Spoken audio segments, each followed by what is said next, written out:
Sahabat Al-Ma'tuk, mari berdonasi untuk keperluan serta kegiatan media Al-Ma'tuk agar kami dapat selalu menyajikan tayangan-tayangan yang bermanfaat bagi umat muslim. Caranya mudah, silakan klik link yang ada di kolom deskripsi atau scan barcode donasi yang berada tepat di layar Anda.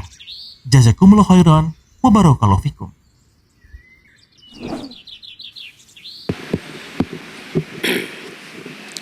Assalamualaikum warahmatullahi wabarakatuh. Bismillahirrahmanirrahim. Alhamdulillahirabbil alamin wal aqibatu lil muttaqin wala udwana illa 'alal zalimin. Wassalatu wassalamu ala asyrafil anbiya'i wal mursalin nabiyina Muhammadin wa ala alihi wa sahbihi ajmain. Amma ba'du, fa inna asdaqal hadithi kitabullah wa khairal huda huda Muhammadin sallallahu alaihi wa alihi wasallam. Syarrul umuri muhdatsatuha wa kullu muhdatsatin bid'ah wa kullu bid'atin dhalalah wa kullu dhalalatin finnar. Ikhwatal iman rahimani wa rahimakumullahu jami'an. Di siang yang berbahagia ini kita lanjutkan kajian kitab Riyadhus Shalihin, dan kita masih di bab yang sama, yaitu babul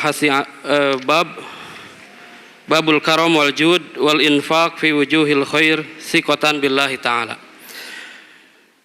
Hadis yang akan dibacakan di siang hari ini adalah hadis yang diriwayatkan oleh Imam Muslim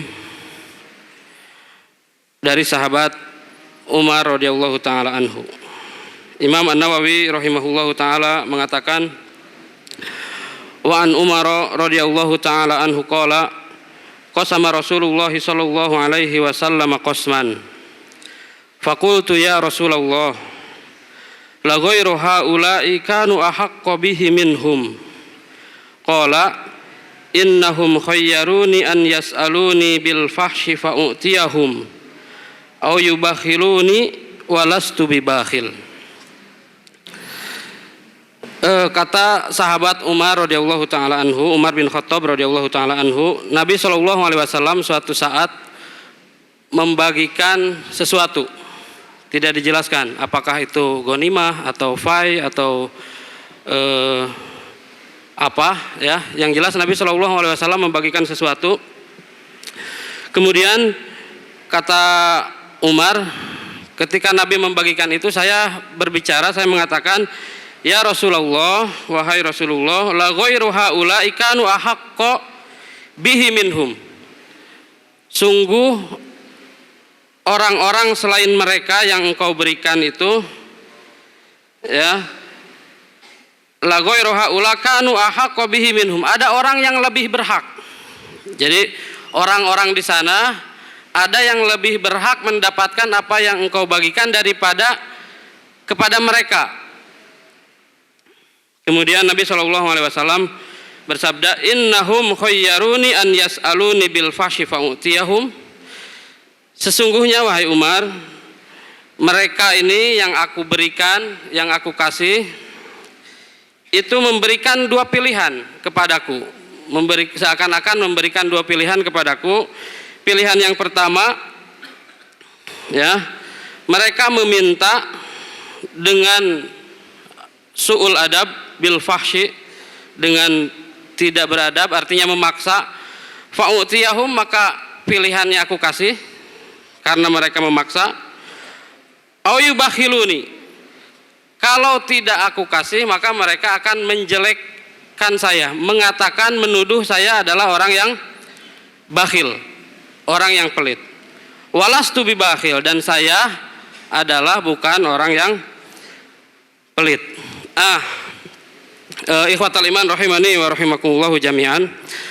Sebagaimana kita ketahui bahwa sahabat Umar bin Khattab radhiyallahu taala anhu merupakan sahabat yang mulia, orang termulia kedua setelah para nabi dan rasul. Tapi Umar juga merupakan rajulun muhaddas mulham.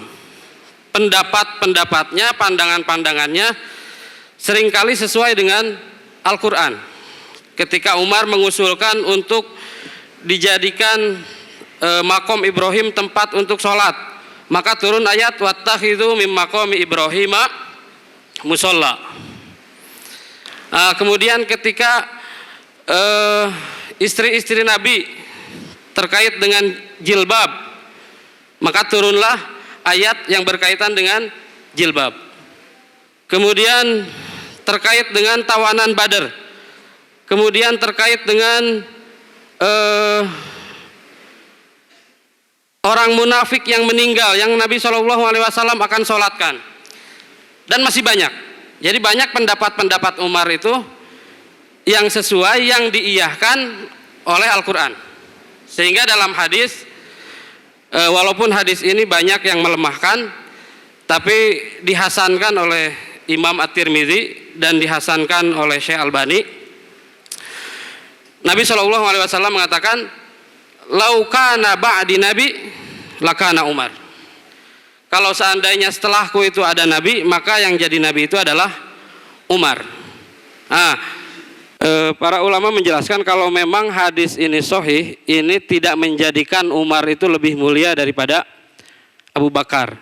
Tetap Abu Bakar lebih mulia.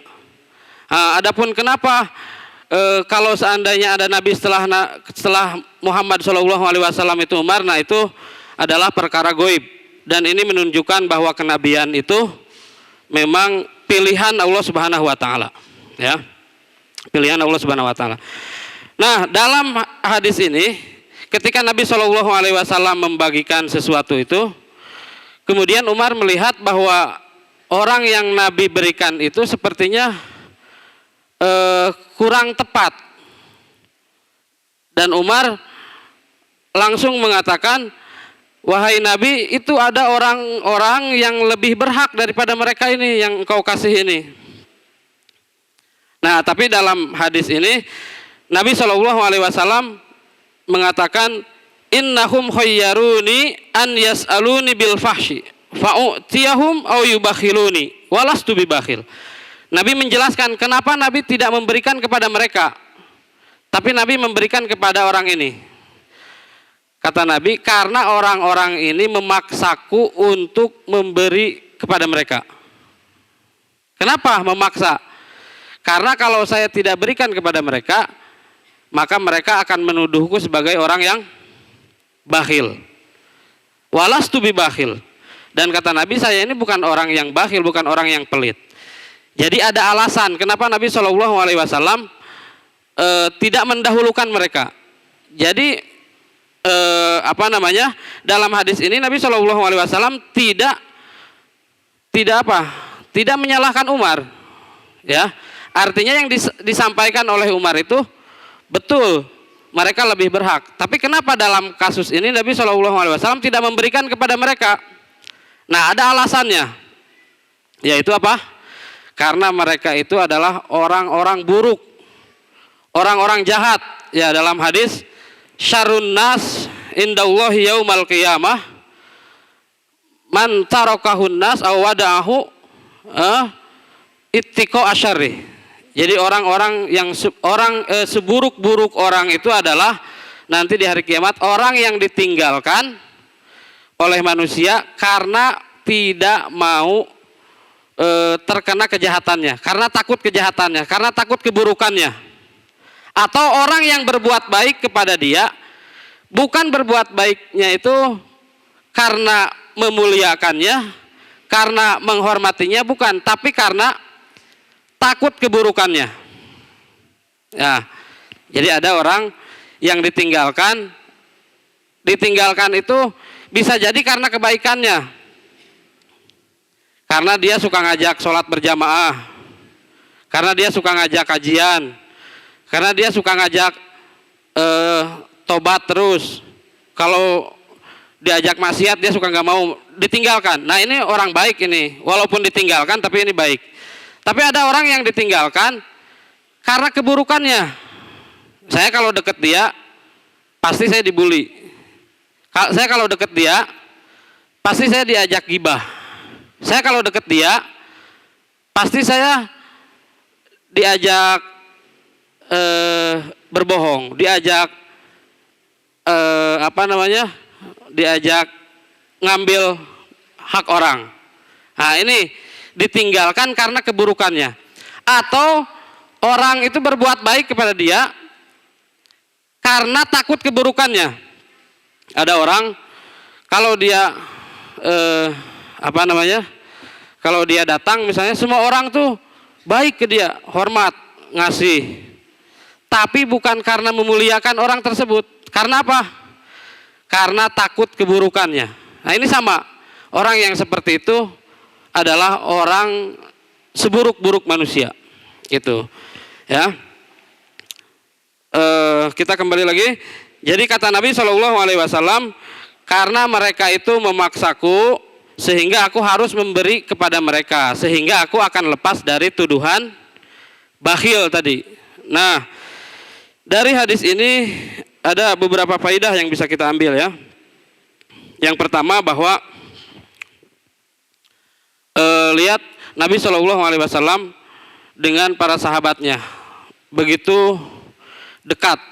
Artinya ketika Nabi SAW dipandang oleh sahabatnya itu tidak dalam kebenaran, maka sahabatnya berani untuk menyampaikan sarannya, menyampaikan kritiknya gitu. Nah, dan menyampaikannya pun pastinya harus dengan adab, dengan dengan sopan. Nah, berbeda dengan Zulkhuwaisirah. Ya, ketika Nabi SAW ini bibitnya orang Khawarij, ketika Nabi SAW membagikan ghanimah, kemudian Zulkhuwaisirah merasa Nabi tidak adil, maka dia mengatakan, "I'dil ya Muhammad fa innaka la ta'dil." Adillah wahai Muhammad, sesungguhnya engkau tidak adil. Nah, bedanya apa dengan Umar? Umar sama memprotes ya, tapi Umar radhiyallahu taala anhu menyampaikannya dengan baik. Ya, menyampaikannya dengan baik. Berbeda dengan Zulkhuwaisirah, mengatakan langsung, menghakimi langsung, sesungguhnya engkau tidak adil. Nah, padahal belum tentu. Gitu. Jadi sesuatu yang kita lihat itu belum tentu sama dengan yang kita lihat. Bisa jadi yang kita lihat itu orang, setelah kita dekati ternyata karung.